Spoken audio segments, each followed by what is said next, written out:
Hello，大家好，歡迎收睇今集疑幻疑真。好榮幸今日可以請到香港兒科學系施永珊臨床助理教授嚟同我哋傾下兒童身高矮小嘅問題。Hello， 你好 Jennifer。你好，你好，你好。係啦，我咧都係一個家長嚟嘅，係一個媽咪，咁即係都會好希望自己嘅小朋友可以快高長大啦。咁但係咧喺佢哋成長嘅途中，有好多家長都會擔心啊，佢係咪唔夠高咧？佢係咪俾人嚟講佢算矮咧？我哋點樣去斷定一個小朋友係咪真係身高矮小啊？係咁咧，首先如果我哋要斷定身高矮小咧，就要係嗰個小朋友咧係同自己同年齡、同性別同埋同種族嘅小朋友係做一個對比嘅。咁而家我哋香港2020年生長圖表嚟講咧，就係如果佢低過2個百分差，就係矮小，即係等於佢2個百分比咯。哦。係啊，咁嗰個百分比其實你可以喺嗰個我哋有個生長線啦，咁生長線嗰度啦。哦，嗰度就會睇到。係啦，咁嗰個就係矮小啦。咁兒童身高矮小通常係有啲咩原因㗎？咁身高矮小咧，其實可以有病理性或者非病理性嘅原因。咁非病理性即係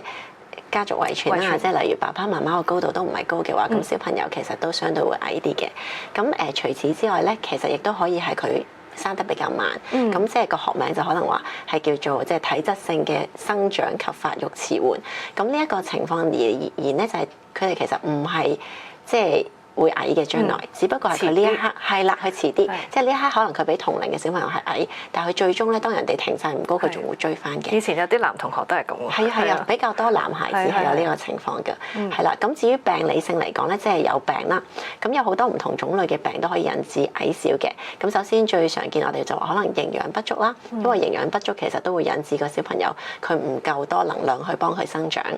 咁除此之外啦，就可以係有啲甲狀腺啊嗰個問題，即係甲狀腺不足啊，或者係佢生長荷爾蒙，即係負責幫助生長嘅一種荷爾蒙，亦都不足嘅話，都會引致嘅。咁除此之外，仲有好多唔同種類嘅病，咁甚至係啲綜合症都有機會引致一個小朋友係矮嘅。咁我點樣先知道小朋友需唔需要睇醫生咧？因為身高嘅問題。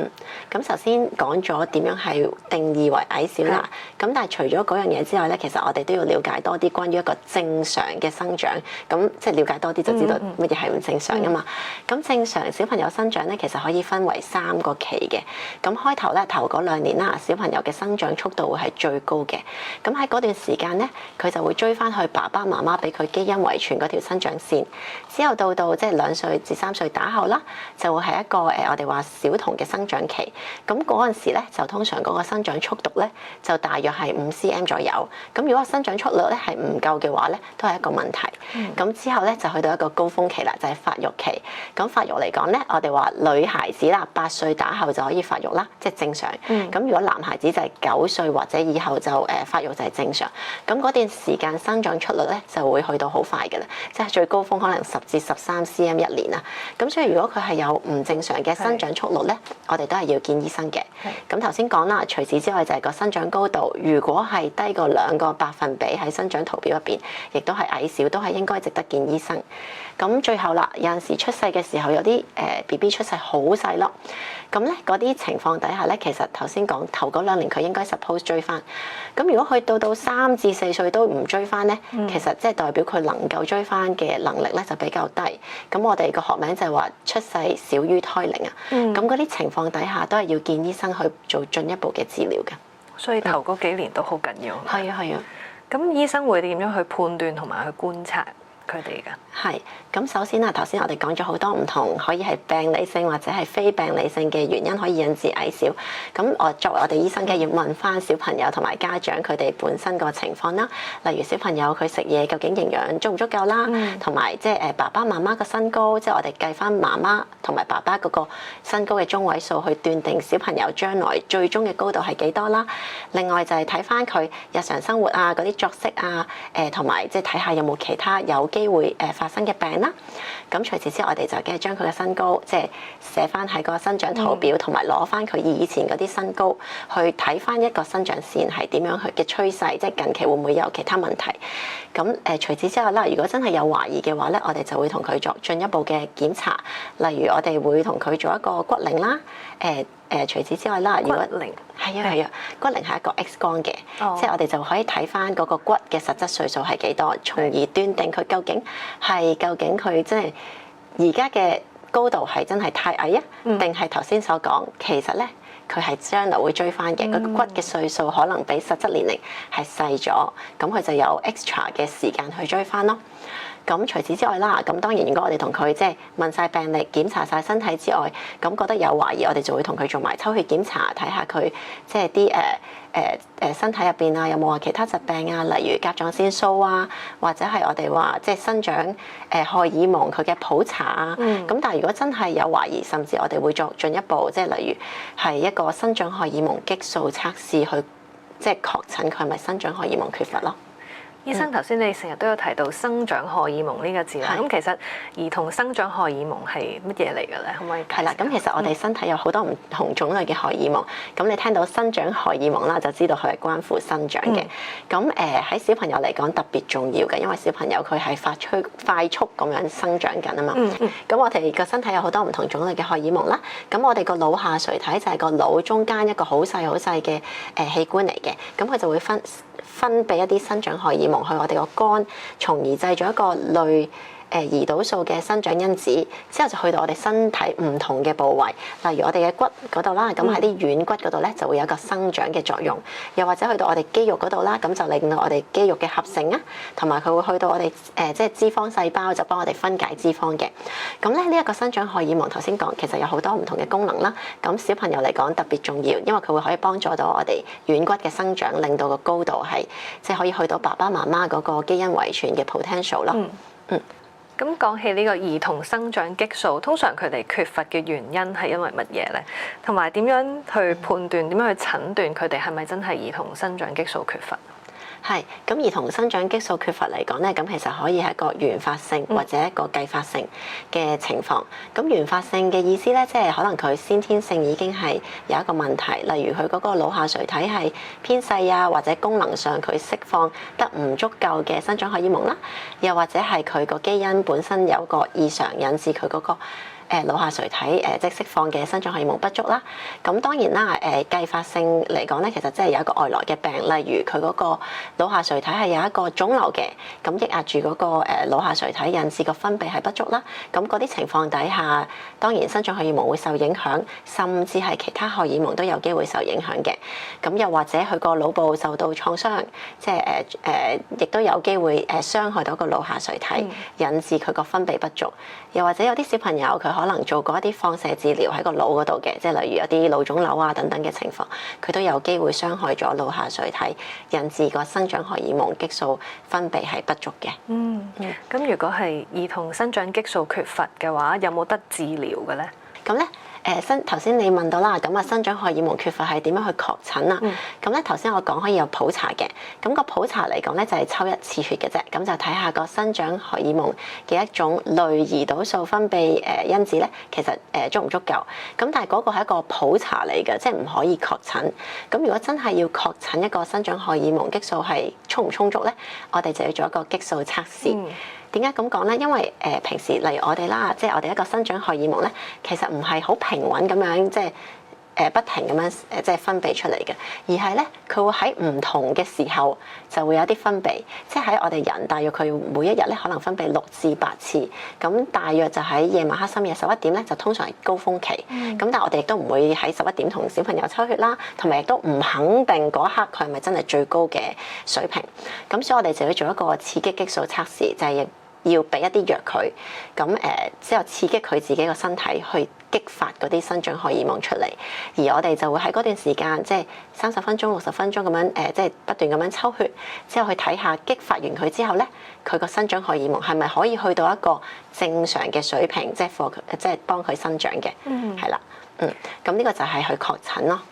咁如果真係確診咗係生長激素缺乏嘅話，咁我哋有啲咩可以治療啊？咁首先啦，如果我哋確診咗生長荷爾蒙缺乏，我哋就要了解係咩原因啦。即係頭先我哋講到係原發性定繼發性，咁呢個好重要啊，因為頭先講生長荷爾蒙缺乏可以係有腦腫瘤嘅喎，可以。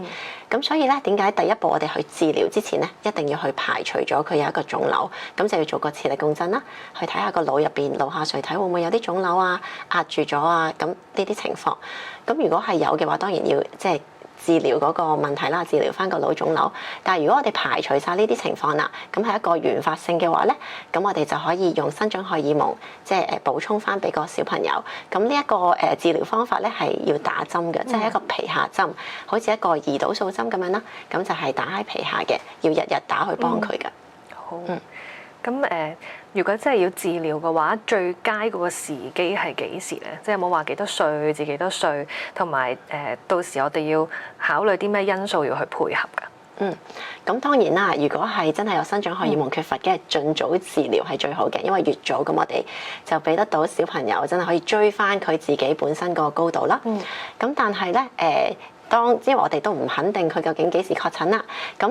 能夠可以判斷嘅就係個骨齡啦，因為個小朋友個骨齡咧，我哋有睇個骨齡嘅時候，我哋就會睇到佢個骨板究竟係咪有愈合。如果個骨板嗰個密度已經係好密㗎啦，咁其實就算做乜嘢治療，其實都冇作用。咁所以咧，嗰個就係其中一樣嘢啦。咁所以要喺個骨板未即係愈合之前要治療，咁就可以幫得到咯。咁但係越長嘅時間就越好，係啦。咁至於你話仲有冇其他嘅嘢要留意咧？咁當然啦，所有嘅藥物都有機會有副作用。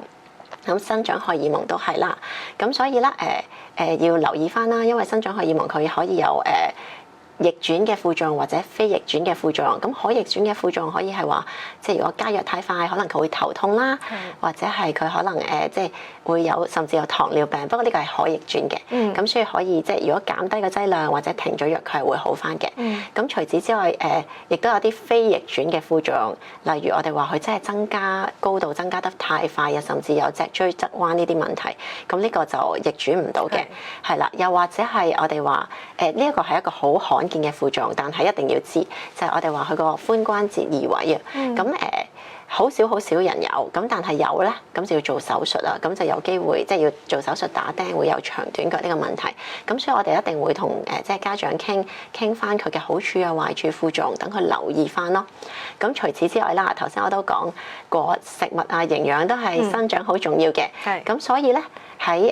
真係如果小朋友有生長荷爾蒙缺乏用緊藥嘅時候，咁個營養都一定要係好充足嘅。如果唔係咧，就算我哋即係有治療，佢可能都係幫唔到佢太多，因為如果營養唔夠，咁佢都生長唔到啦。咁另外就係日常生活啦，就算有生長荷爾蒙缺乏定係冇生長荷爾蒙缺乏嘅話咧，其實日常生活嚟講都有一個好好嘅即係健康習慣啦。例如瞓覺瞓多啲係咪會高㗎？係啊，其實係即係雖然唔係真係好特定係有一個文獻。可能係話會嘅，但係其實頭先我講啦，我哋知道嘅就係生長荷爾蒙喺深夜11點其實係最高峰期，咁所以咧我哋都建議小朋友即係最好就梗係越早瞓越好啦，最好咧就喺10點前真係瞓得着覺，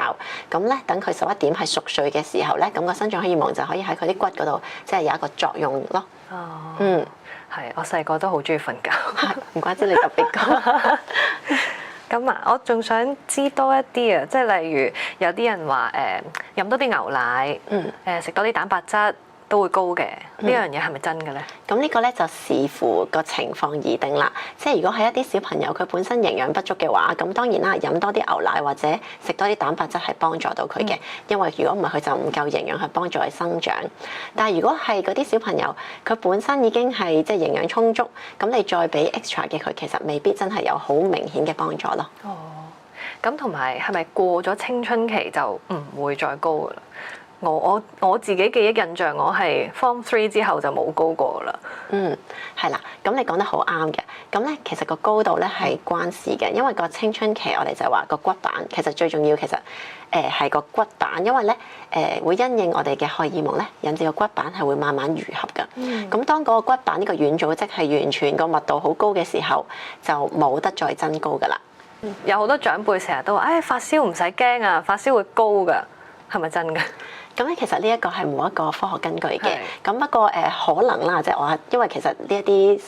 即係成日都聽過，周時話長輩都會講。咁可能係因為病嘅時候咧，通常啲小朋友咧瞓覺營養啊、瞓覺啊各樣都不足，因為食嘢又會差咗啦，即係胃口又會渣咗。咁嗰陣時嘅時候，啲小朋友咪可能嗰一刻好似慢咗啊生長速度，因為我哋生長速度亦都唔係一路好平穩嘅，佢有陣時會突然間飆升，突然間又會好慢咗落嚟。咁所以點解咧？通常營養不足咁咪停咗一段時間，當佢好翻晒啦、病啦之後，慢慢又補充翻晒啲營養，咁咪突然間見到佢好似高咗咯。我懷疑，但係呢個係冇即係任何根據嘅。咁所以呢一個即係無論係發燒會唔會令人高咗，呢個亦都係唔係有實質即係文獻啊等等嗰啲可以支持嘅。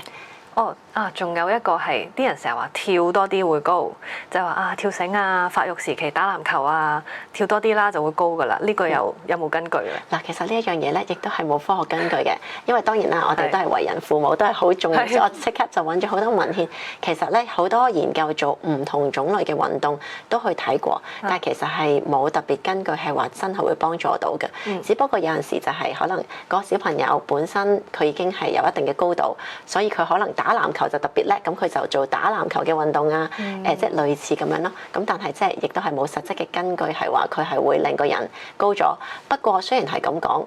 運動係好重要嘅，即係 for 成個人佢嘅即係健康啊、生長啊各樣都係好重要嘅。如果唔係咧，即係你真係好唔夠運動嘅話，其實又會好多唔同種類嘅病痛啊。亦都係即係唔可以令到我哋個發展潛能係去到我哋爸爸媽媽俾到我哋嘅水平咯。今日多謝晒施醫生嚟到解答咗咁多身高嘅問題。咁我哋喺度祝各位小朋友快高長大。